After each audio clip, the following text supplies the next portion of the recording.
We have Gaco Western demonstrating the new product, GacoFlex S-20.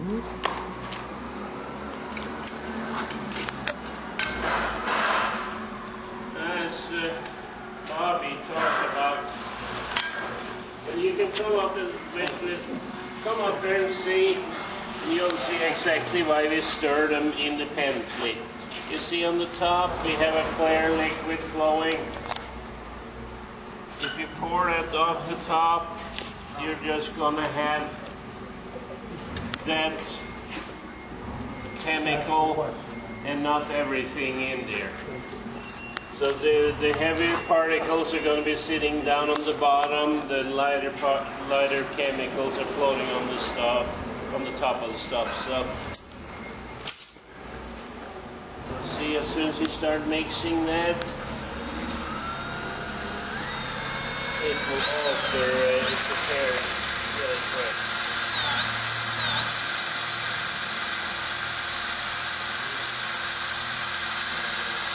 There, that's the color you want to see.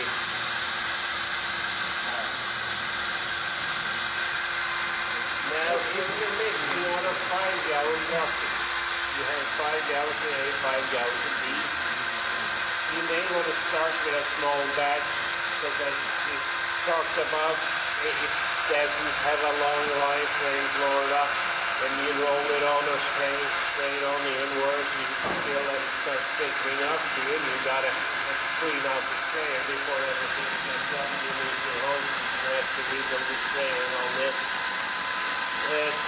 So you want to start with a small batch so you know the rhythm. You can spray or roll or brush the product on, whatever. And recommend that you have one man on your crew who's designated mixing man. He always has this. We deal a lot with other three-part products too, for like folding floors like this, for instance. And the importance of having a designated mixer, that way he knows exactly what's going on. That can't be emphasized enough. Eliminate all confusion. There's one person designated to mix.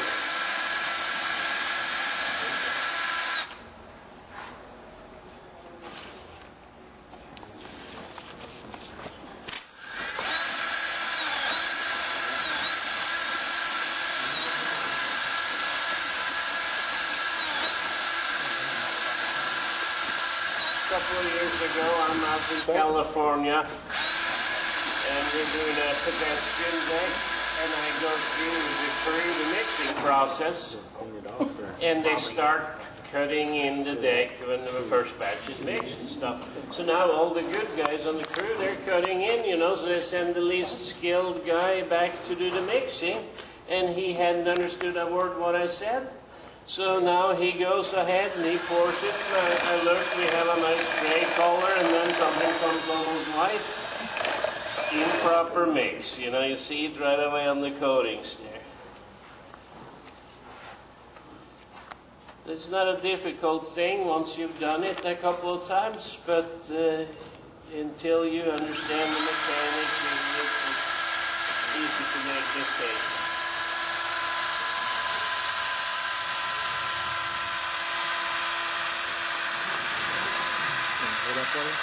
No, I got it.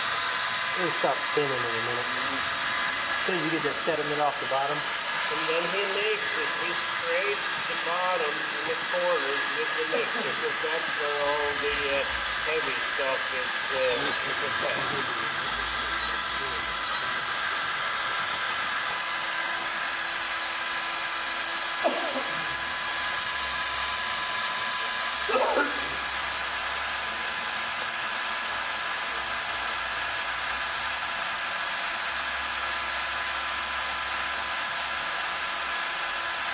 One thing you need to think about is, we manufacture this product.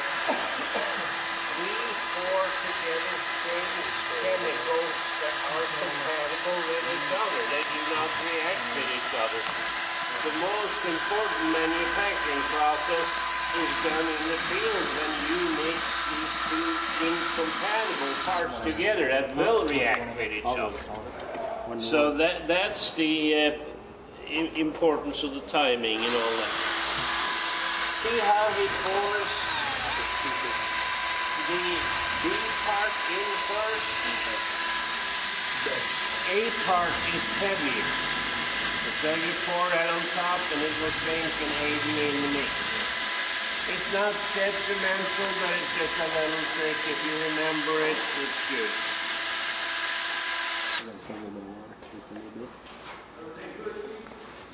In a little water, make sure we get everything out because we want to use these two entire pints for coating. Bear 30 yet?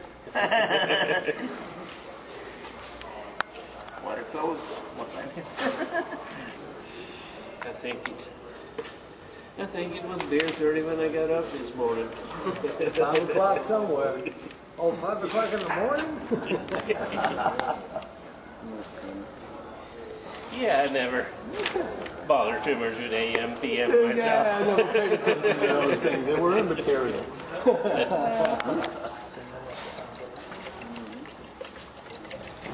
Of course, there's another factor to this now. He's using absolutely all the material. Material costs money, Yeah. and you don't want to waste it. No. You're right. Another thing is you never know when some garbage inspector is going to look through your garbage too and say there's liquid stuff There's in here, liquids you know. in here, yeah. Yeah. If you clean them out good, you'll have solid waste.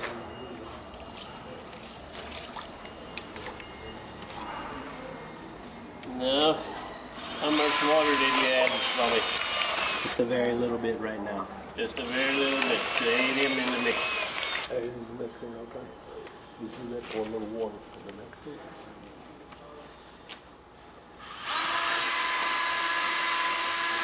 Oh, you don't have the 5 gallons of water in that 2 quarts until after?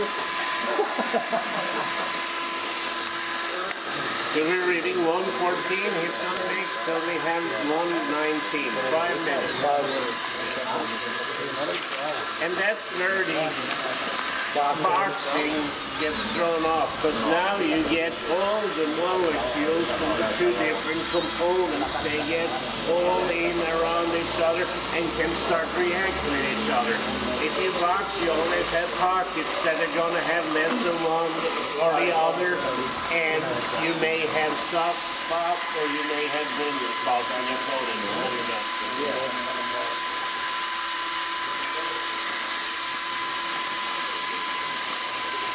Here, 3-4 months ago, I inspected a deck in Lakeland, Florida. And it was an upstairs walk deck at the Lakeland Airport. And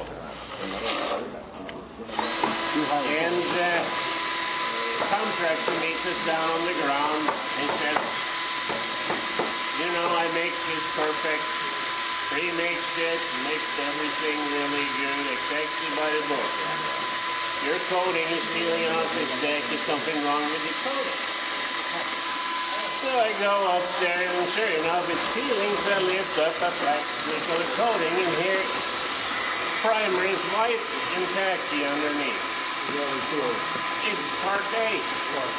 Then I go over to another area, and the primer is dark brown sort of, and it's very brittle and just peels right up. It's part B.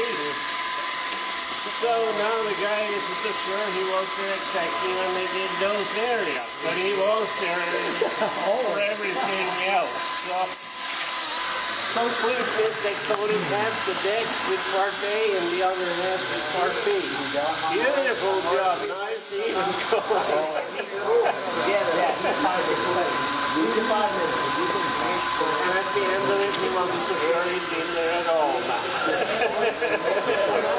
And man, yeah, he'd been there all the time. Take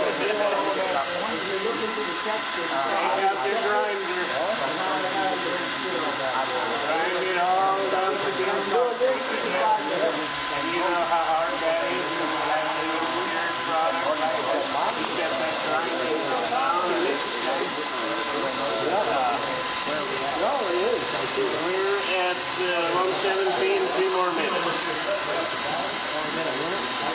No, you did 3 minutes. Need some help?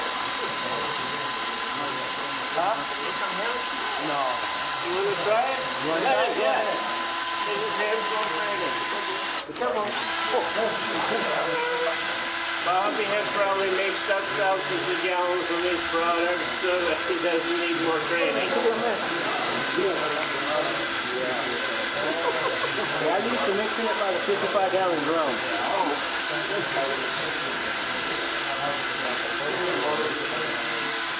Yeah, he had a big pneumatic store right there. Industrial side. Pin right on the side of the drum. That's only when you do a really large process. If you're doing 2 5-gallons, if you're doing a 5-gallon and a 5-gallon D with some water, you have 2 drills. Can you use that at the same time instead of just using one drill with a pound? Okay, then you use like the drywall mixer. So you can use 2 drills. But you gotta remember now, you gotta have the spray equipment and the manpower to put 25,000 square feet down before 2 hours or however long you have that. That depends on the weather. You gotta be running sometimes. Sometimes. Hey, we're all roofers, you know, sometimes you don't get a lunch break. You know? Depends on the weather, too. You know? You got If it's weather raining, moving got to over, finish. fill it in, and then we'll go eat. You know? All right, 5 minutes. That's good. Hey, Done. yeah, protect your head.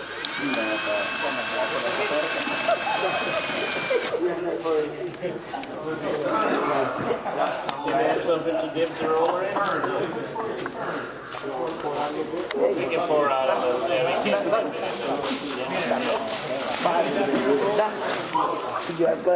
Okay. That's why I said so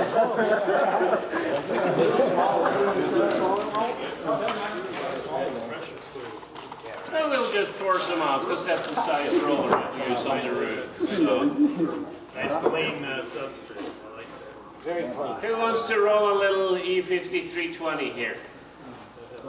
I got it. All right. Can you keep recording? Yes. All right.